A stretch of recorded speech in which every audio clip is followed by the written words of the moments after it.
بسم اللہ الرحمن الرحیم۔ السلام علیکم ویورس، کیا حال چال ہیں آپ لوگوں کے؟ امید ہے آپ لوگ خیریت سے ہوں گے۔ آج کی جو ہماری پریزنٹیشن ہے اس کا ٹاپک ہے ارے کیا کسی کو تکلیف پہنچنے پر ہنسنا معمول ہے؟ ہے is it normal to laugh when someone gets hurt? آئیے دیکھتے ہیں ان کے پوائنٹس اور اس کا اوور بھی۔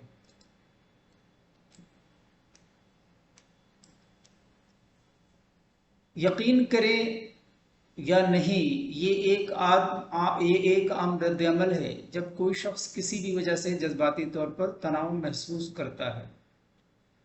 بہت سے لوگ ایسے ہیں جو بہتر اصطلاح کی کمی کی وجہ سے عام طور پر جواب نہیں دیتے۔ جب صدمہ کوئی معمول سے ہٹ کر ہوتا ہے، اور ہنسنا اعصابی توانائی سے نمٹنے کا ایک طریقہ ہے۔ ہم اس کی نشاندہی کرتے ہیں وہ کسی چیز سے گزر رہے ہیں اور وہ کیا محسوس کر رہے ہوں گے۔ ہمدردی کی یہ مشق ہمارے اندر بے چینی، بے بسی، ذلت اور شرم کے مسائل کو تیزی سے متحرک کر سکتی ہے۔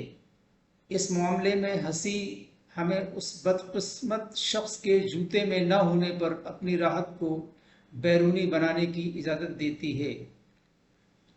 یہ رویہ ایسے لوگوں کے بارے میں دو باتیں کہتا ہے۔ ایک، یہ لوگ اپنی زندگی سے غیر محفوظ اور ناخوش محسوس کرتے ہیں۔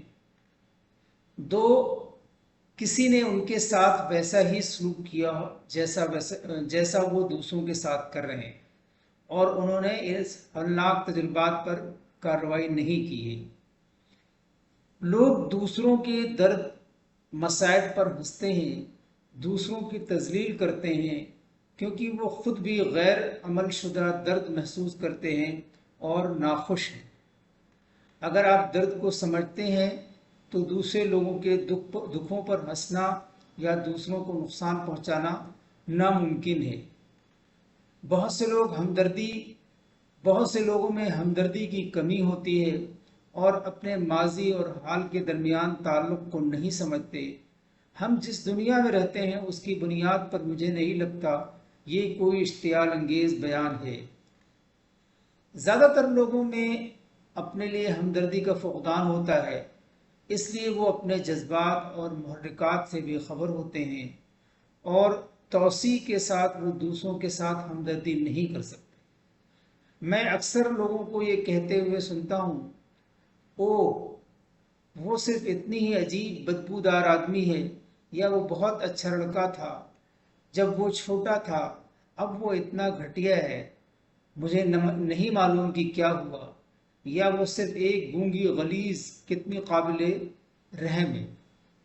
آئیے دیکھتے ہیں آج کی کوٹس اور دیکھتے ہیں کہ ان میں کیا پوائنٹس، کیا میسج دیا گیا ہے۔